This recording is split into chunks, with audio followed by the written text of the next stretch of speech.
r/AskReddit. Doctors of Reddit, what made you say how? Are you still alive? PT1.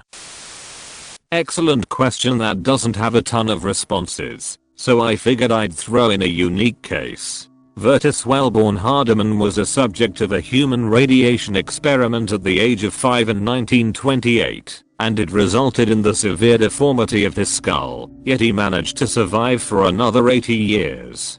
Hardiman was born in Lisle Station, Indiana. In 1928, Virtus attended Lisle's Consolidated School, where he and 9 other children were severely irradiated during a medical experiment conducted at the local county hospital. To get parental consent, the experiment was misrepresented as a new therapy for the scalp fungus known as ringworm. The radiation of the skull led to immediate symptoms, but also to a severe progressive necrosis of the bone all through his life. The school children from Lisle Station School were delivered by their school bus, including Virtus, who was only 5 years old at the time, and not technically enrolled in school. His mother sent him with his older brother to receive what they had been told was treatment for ringworm. All of the children treated with the radiation complained of the same symptoms. They all experienced headaches, suffered from dizziness, and felt extreme burning of the scalp. Eventually all the children lost their hair permanently. Jared Elliott was raised by a mother who sympathized with African Americans and took on a legal case to help the Hardimans. Oh my god, humans are awful. But good for Hardiman to be too stubborn to die. Author, I'm unable to show the picture as it is too much for YouTube. Recently coded a patient for 40+ minutes. Everybody wanted to stop, but he was young, 50s, so I persisted. People don't come back from codes that long. Then, all of a sudden he gets a pulse back. So we think this is temporary and wonder about an Arctic brain injury. I leave service, come back days later, and AppSmack on day 1 discharge him home in stable condition. He had a full-blown conversation and was so thankful, tearful, and kept saying thank you for not giving up on me. He had no deficits. Mind blown. If I ever die I want you to be there. And on that day you stared into the abyss and didn't blink. Death did. I'm not a doctor, but this is a story of my late grandpa. He was crossing the road one night and got struck by a car. Police said when the car struck him the force literally knocked him out of his shoes, and that from where the shoes were on the road was 60 feet away from where he landed. He landed in the windshield of a car coming the opposite direction. No shit. He was taken to hospital and was DOA, resuscitated and in a coma with severe brain damage. Doctors told my mum he was never going to wake up, and if he did he wouldn't be able to walk or talk. Whilst in a coma he died, and was resuscitated twice more. Eventually beyond anyone's belief he woke up, and after weeks in the hospital bed he looked out the window, pointed at the cars on the road and said football. He went on to make a near full recovery, slight slurred speech, and not full movement in the left arm. Went on to live on borrowed time until the age of 80, roughly 30 years after the accident. Miss that guy. Him, football. Doc, yes, that is probably what you looked like, being thrown around like that between lanes of traffic. I was a resident at the time. It was the end of my shift, and I walked past a guy walking to the front desk with a goddamn harpoon in his head. It came in from below the chin and got out through the top of the skull. Dude wanted to go harpoon fishing. There was an accident in the boat, and he shot himself, so he turned the boat around, sailed to shore, got into his car and drove to the nearest hospital, where he parked, and walked into the reception. He was completely conscious, and couldn't speak for obvious reasons, but he wrote down eloquently. I heard he was sent home the very next day, with no complications. It's funny how fragile life seems, and then you hear stories like that. It is strange how we are both fragile and almost indestructible, just based on the most random of factors. I'm an IQ nurse. Later into her recovery I took care of a young 20-something woman who was speeding down the highway drunk one evening. She crashed her car into a ditch. Of course she wasn't wearing her seatbelt either. So she was ejected from the car. Except that due to the force of her high-speed runoff and the angle of the ditch she drove into, she was ejected into a tree. She ended up getting impaled through the neck by a 6-inch circumference branch. It missed everything important by millimeters thanks to the way she was skewered. I'd have never believed the story of her arrival if I didn't see the photos from when she was first brought into our sister level 1 center. EMS has to cut her out of the tree and bring her in with the branch still running her through. She ended up trached and vented and with a feeding tube, but she did wake up again and was slowly making progress with moving her fingers again when I took care of her. Are you sure it was 6 inches and not centimeters? 6 inches is a trunk, not a branch. Sorry to question if you are correct. 6 inches in circumference, not diameter.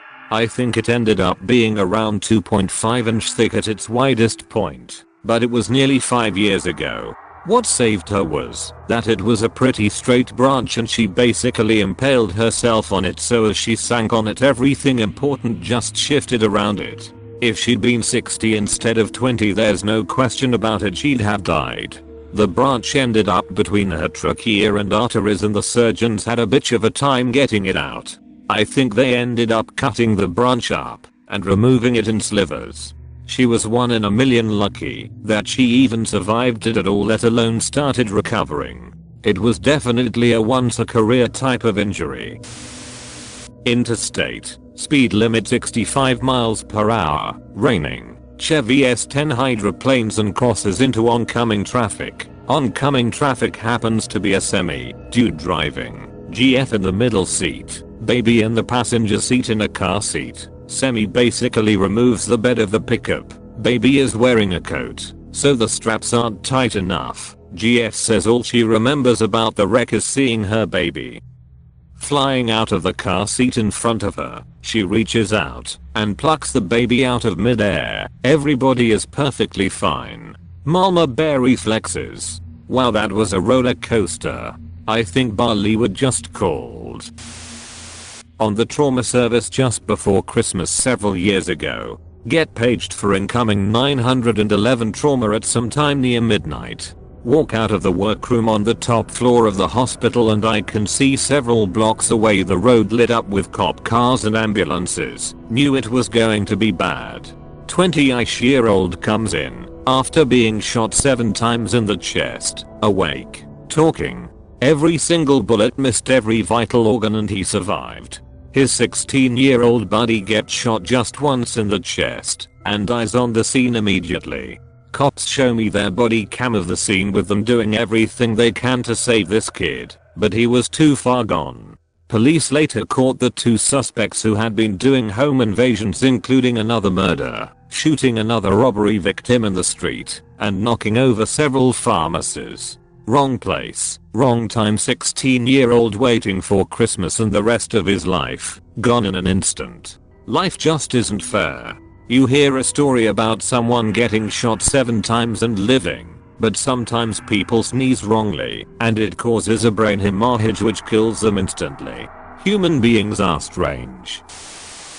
I took care of a 92-year-old WWII vet who had fallen out of a tree where he was cutting limbs off with a handsaw. He was in the middle of the woods about 1/2 mile from the road. He broke his hip and a vertebra. He then crawled to the highway and flagged down a car, which took him to my hospital. He refused pain control because he doesn't go in for drugs. Baddest MF of all time. Not a doctor, but I myself fell 51 feet while blackout drunk onto concrete pavement. Survived with minor injuries. Not a single physician/expert/human can plausibly explain how. Edit. Not bullshitting. Not my style. I don't post often. Just felt like putting my experience out there. Yes, being blackout drunk made me go limp, which is the only partial explanation I have, but besides that I know from an eyewitness that I fell straight down 51 feet in a hole in an outdated fire rescue without hitting anything on the way down. Somehow survived with a couple broken ribs, a broken bone in my back that still gives me endless pain, and a concussion. I was 19 at the time. Waking up in a hospital, only to realize it's a miracle I'm still breathing, changed my whole life forever. I stopped drinking, never went back to work at the shitty ass bar I was working at, and eventually went back to school with a newfound direction and purpose in life that was absent before. Not bullshitting. This experience taught me more than anything that sometimes life is unexplainable and or unbelievable, yet very very real. Stay open-minded, friends.